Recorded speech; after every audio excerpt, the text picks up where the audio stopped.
I have a global superstar here in the studio. So I was doing a little bit of research, and I'm blown away as regards the amount of number one hits this homie has written. So I'm talking "Yeah" by Usher went number one 2004. "Goodies" by Ciara went number one 2004. "Run It" by Chris Brown in 2005. "Check on It" by Beyonce, 2006. "London Bridge," love that song, and also "Grills" by Nelly as well. Wow. And in addition to these 6 number one songs, he's written 17 other singles that have topped various charts. All right, so Sean Garrett, definitely the soundtrack to my let me say my early adulthood. Okay, right which particular? all these songs, man. I was catching wines, falling in love.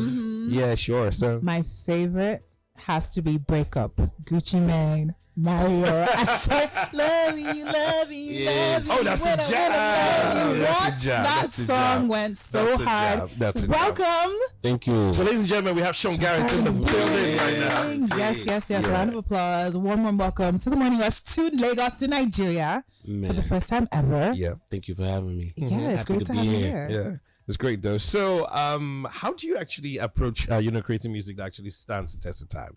Because we're talking about songs that were made like 20 years ago, and the quality of the music absolutely phenomenal. Isn't that there's great? a Though, song, 20 years ago, and those songs are still incredible. "Yeah" by till Usher, today. still a jam. "Goodies" by Ciara, still a jam. The song, the Gucci "Break Mane Up," song, still a jam. still a jam. "Diva" by Beyonce, still a jam. So how do you make such timeless music? I just, I'm very, very thankful for the opportunity to do music, number one, professionally.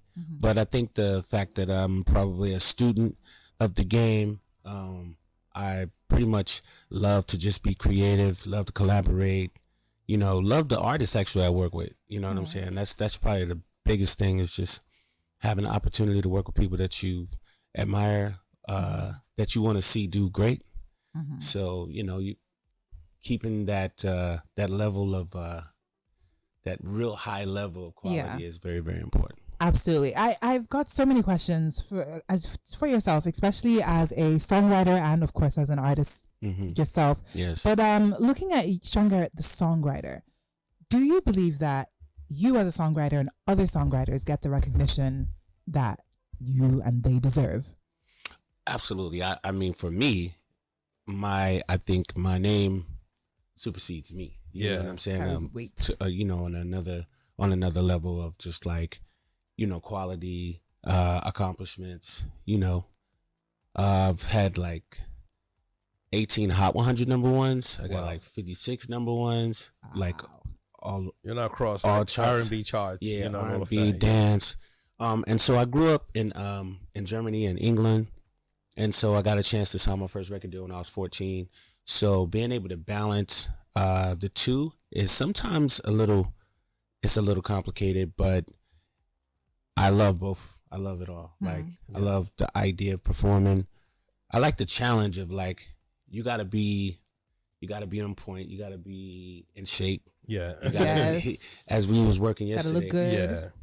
Yeah, you gotta be able to get in with people that you don't know and be able to figure out that place of how you can make it work and how you can walk out of there with something valuable. Talking about challenge, actually. So what's been the biggest challenge, when it comes to producing for a global superstar, versus an emerging artist? Because global superstars already, have a rhythm. They know what they want. But, with emerging, artists too as well, they could get stubborn. They could have an idea of what they think the song should be. So how are you able to strike that balance? Man, it's definitely a skill, right? Because it's like, with people that already feel like that they know, then, sometimes I'm like, hey, I gotta let them know. I mean, let them get it out, right? Let them express themselves. Yeah. To a certain extent, there's other things that come into play though. Budget, time, how much, their level of wiggle room that you have, what I'm saying? So a lot of times it's like I might only be able to work with an artist for one day. Okay. And if I'm only in there for one day, then in my mind it's like I have to deliver, right? So it's not like there's a lot of time. So it's really about balancing yourself, balancing the time, and sort of thinking about how hard you can push your artist too. Right. Because sometimes it's like they're not ready. They're not ready. Yeah, and it's important. I think that some of the best music is created when artists step out of their comfort zone and try something new. And I guess that's an important part of what you do and what you bring as well. Yeah, like I was working with this artist yesterday, and I love her voice. I think she's really dope. And so today, if we work again, I'm going to try to push to another level. Okay. But it was really, really great to just get in with, a new artist that's starting to emerge, and that balance is a great opportunity. 'Cause you never know that might be one of the biggest superstars next year. That's crazy. Yeah. So as a superstar songwriter and artist with 56 #1 songs under your belt, I need to know, do you know those royalty checks are fat? Look at this chain, man. It's a big chain. It's dazzling. But do you know when you're onto a hit? Yeah. Do you have that feeling, that tingle in your body when you've created something that it's going to be a hit? I like to think so. A lot of times it's like, I'm trying to get the opinion of everyone I possibly can to see how it evokes, what type of emotion it evokes in a person, more so than just what I think. Because I think a lot of times when I feel really great about it, I want to stay on that. But, it's really about the consumer. It's really about the people. It's really about the people, the A&Rs. The management. So you value outside opinions, because with music, a lot of the time, I have artist friends and they speak like, I'm an artist. Let the artist create the art, and that's one way to look at it, because that's not wrong. But then to hear you say that actually you value outside opinion, it's interesting. 100%. Yeah, and when 100%. With these people that you would ask for their opinion, are they music execs or just regular people, or who? Music execs, managers. I would say girls. Okay. Fellow producers. Producers, my peers, right? Because at the same time, we always trying to compete with our peers. Even though they're our friends, even though they're people that we love and are chummy with. At the same time, it's neck to neck. That #1 spot is only one spot. You know what I'm saying? So also the industry has changed as regards how people consume music with streaming right now on social media. And a lot of people are saying when you're creating a hit, you have to write for TikTok, you have to write for Instagram, you have to find a way to be able to write the chorus in a way where people can sing along or people can dance to it. So has this streaming and social media affected the way producers work right now? Yes, I think psychologically it has convinced people that things are different. But to be very honest, if you think about the conversation that we're having, and when you say, hey man, some of these songs were created 20 years ago and they're still like dominating the airwaves, they're still like the biggest songs that these superstars perform, then that pretty much answers the question for me. It's just like we were making, if you want to call it TikTok songs, we was making those songs 10 years ago, 15 years ago. I know. Check up on it, Check up on it was such a jam. It was such a jam. Love you. I mean, you think about it, you know what I'm saying? So those to me, it hasn't changed anything to me. I'm just enamored by some of the newer artists that's out, that's really dominating. I think that it's been some really good songs written. I know. It's quite a few artists I do admire quite a bit. You know what I'm saying? And then at the same time, I feel like there's still a standard that we still need to keep. Okay, cool. Afrobeats has also exploded globally. You understand? Calm Down, a lot of Arya Starr, Rema, Davido, Wizkid, everybody just doing big things. So as a producer though, how do you see its evolution and what role do international collaborations play? Do you think international collaborations are like the bridge to take Afrobeats to, I wouldn't say next level, because we've won a Grammy, we've won a bunch of Grammys right now, so we are already next level. So to make it like a main staple, like dancehall and R&B and pop, absolutely, to make it like a proper genre that people know, okay, these are the tenets of making an Afrobeat song. So what do you think Afrobeats artists need to do to be able to make that next leap? The biggest thing, the biggest answer is collaborate. That's part of the reason why I'm here. I think opening your mind to be able to collaborate with people and push the genre to the next level. You know what I'm saying? You got to be willing to want to do that though. You know what I'm saying? Because like some people are sort of, I would say, a little stingy. Yeah. With it, you know what I'm saying? Yeah. And evolution is real. It's like you got to figure out what you want to give and what's your give and take gonna be. Mm-hmm. You know what I'm saying? So if you want that next level, I think you got to have a very open mind about collaborating and pushing the envelope. Mm-hmm. But I love that. I just can't wait to work with a couple Yeah. that I admire. Yeah. Okay. A sidebar. Like, He played me a song he had with Davido. Oh, Sick. Yeah, that was hard. Sick. Right? okay. Sick. I'll play it. Thank sick. you. I'd appreciate that. It just blew me away. Also, sorry, you've been here we're talking about songs that you made in 2004. It's 20 years. And as a creative, what keeps the fire burning? You understand? Because a lot of people, once they make that money, Get a little bit lazy, get a little bit complacent, lose that ginger, fire. the fire to constantly make music is not at the same level, which is why they say your first project as an artist is usually your best. So for you, if somebody's done it for more than 2 decades, what keeps you going? What keeps you fresh? What keeps the fire burning there? I think for the most part, this is my life. Yeah. This is not a part-time job. This is not something I do temporarily. Yeah. This is not something I'm doing for money. This is something that I do. I've been doing this since I was a child, Yeah. So for me, it's just continuing to push forward, and not being scared to be told no sometimes. You know what I'm saying? You got to break down those walls. You got to break down those barriers. You can't allow people to, just put you in a box. Because people love to do that. It's just like, oh, you should only do this, or you should be this. So it's like, nah, it's like I'm doing whatever the hell I want to do. Yeah. I'm going to keep working hard and keep pushing the envelope, man. And seeing the world is much more inspiring, right? We were talking about, how does it feel to be in Nigeria, based on coming from America and what the expectations are. I mean, it's really interesting. It's a very I would probably say eye-opening experience For you. for sure. What are some of the things that you've learned so far on your trip? You've been here for a couple of days. You were in Tanzania beforehand. So far from this whole trip, what have you picked up? What have you learned? We also went to Kenya too. So Okay. okay. So it's a full tour. So African East tour. Africa, West Africa, Yeah. like that. I would probably say how different people are, right? Because sometimes it seems like, to a certain extent, I think you find that some people have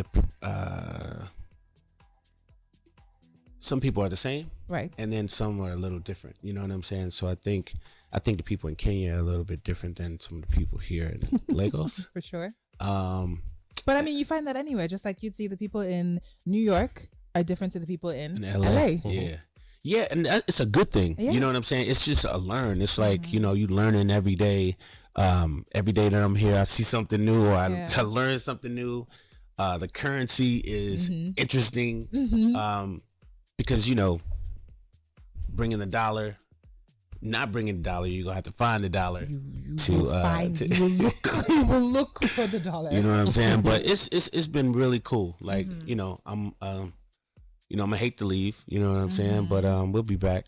But For sure. So speaking of you being here, have you tried the food?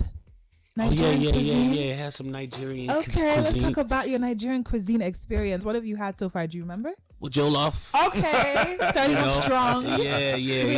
Coming in at number one. Yeah, coming in the Uno. Yes. Okay, what else have you tried? I've tried, I love breakfast, so we pretty much, that's probably the best meal. You need to have yam and egg. Yam and egg. Yam and egg. It's simple. Okay. Yam with egg. It's like an egg sauce. So what they put in the eggs is like tomatoes, peppers, onions, and the way they make it is delicious. Yam and egg. Since you like breakfast, yam and egg is like a Nigerian staple. Yeah. Another one is akara and pap. What is I'll that? put you on, don't worry. Okay. So it's made of akara beans. is fried beans, Okay. essentially. And literally. pap is like custard. Yeah. Mm. Yeah. Delicious. Since you like breakfast, I'm gonna put you on. Another one is moi moi and pap. So moi moi is beans again. Then you can put it in a leaf. That's moi moi elewe. Abi, is that what they call it? Yeah, the Elewe ones in the leaves. Yeah. So it's steamed or boiled beans in a leaf, and you have it again with the pap. Okay. Have you tried any soups? No. Okay. Egusi. I haven't had any soup shit. Yeah, you should Amala, actually. don't worry. Yeah. Where have you been taking him? We're not trying to upset his American stomach. It's okay. So, You yeah. You know what I'm saying? Yeah, you Because gotta be ready. When we give him the jollof rice, after a while, he's like, I'm good. So I don't want him ending up in the toilet. So love hey, that. we're just trying to ease him in. Yeah, you want to eat. Yeah. What's up at the time? Now, also, while you've been here, have you noticed that there's a certain way that, Lagosians / Nigerians, we like to talk. There's certain lingo and language Yeah, that so you we picked use. up anything, any slang, any of the language. I mean, funny enough, I have to watch my accent. You know what I'm saying? Because it's really hard to, after you've been here maybe 5-6 days. You know what I'm saying? You find yourself sort of giving a little bit of that twang. Yeah. You know what I'm saying? So it was funny. John was making fun of me, and Well, you had the Prince of Zamunda. I was. But then I saw him. Yeah. He did this. He did the same thing. Oh wow, It Wow, happens. I don't think he noticed it, but Yeah. yeah, it happens. So Yeah. it's So- So let's give you a crash Yeah, course. we've got some lingo that we're Yeah. going to teach you today. Okay, let's Are you get ready into it. to Let's get get into into it. full-on Lagos boy mode? Let's So get first of into all, it. if you are, since you're here, you're in Nigeria, you're in Lagos, we're going to give you a name. Okay. Oluwa Sean. Oluwa Sean. Oluwa. Yeah. Okay. Oluwa. So Oluwa is basically God. God has blessed. Yeah, God Right. has blessed. Yes. Oluwa. God has so Oluwa Sean. God has blessed Sean. Yeah. Oluwa All right. Sean. Oluwa Yeah. Sean. All right, Oluwa Sean. The first thing that we're going to teach you is Omo. Omo. So Yes. Omo, just OMO, Omo. Yeah. So And that Omo means is like basically bruh. bruh. Omo. So like, Yeah. how was your day? Okay. Omo. Yeah, instead of It's saying like, bruh. Yeah. Or like, did you see that, babe? Omo. Like, Yeah. bruh. So one more time. Omo. Love that. How was your day, Sean? Omo. Did you see her? Did you see her? Did you see her? Oh. Okay, another one is how far? How far? Yeah. far? How far? It means like what up? Oh, What's how going far? on? Yeah, how far? How are you? What's going How on? far? Hello. How Yeah, far? What's up? Yeah. How are you doing? Okay. Okay. Another one is Otilo. Otila. Otilo. Osila. Otilo. Otsila. Otilo. Otilo. Otilo. Otilo. Osila. Yes. Otilo. Otilo. Otsila. Yeah. Ilongo. Yeah, It that means means it's gone. Gone. It means it's blown. Yeah. It's out of here. outta here. Osila. Otilo. Okay. Yeah, so it was like, hey Sean, what's up with the babe that you were with last time? Like, Otilo. Otilo. She Yeah, gone. she She gone. out of Yeah. here. Yeah. What up, Sean? What about the money that you brought on holiday? Otilo. It's gone. Otilo. Otilo. Yeah. It's gone.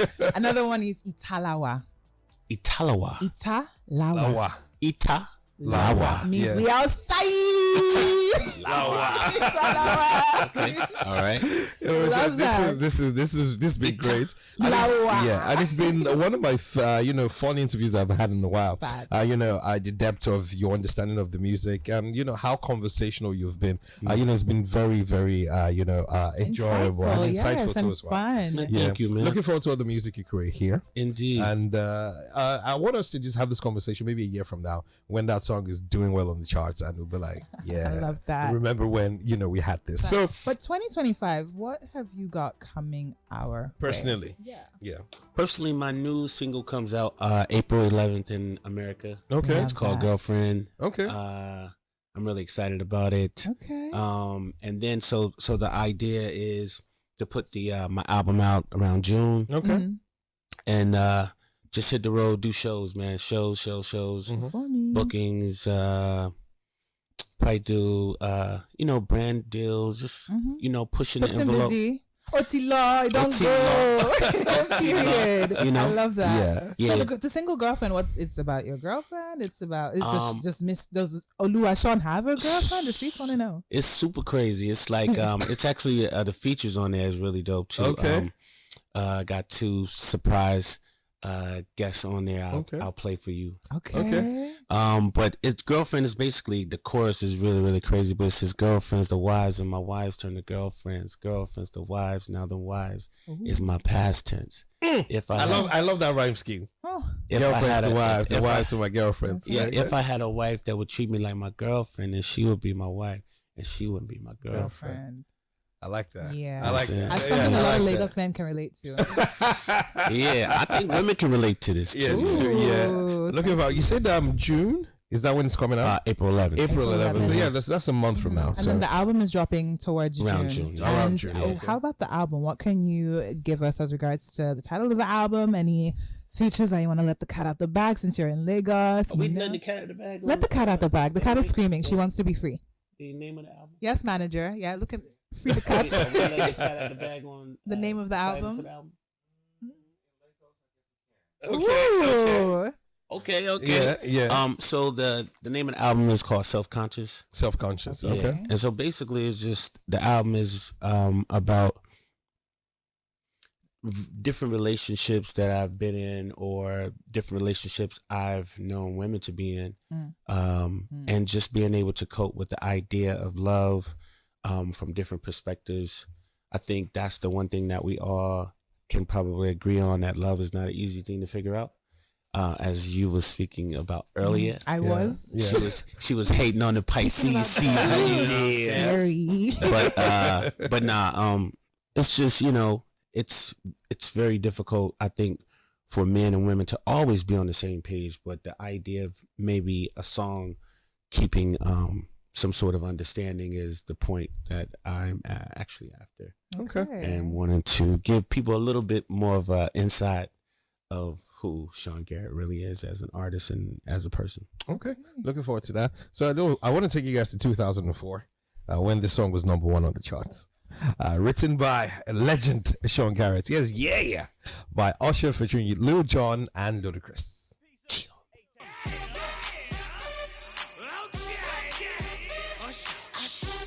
Thank you so much for watching. Make sure you like and subscribe for more content like this. And also, don't forget to check out all the other content on the other shows on the Beat 99.9 FM.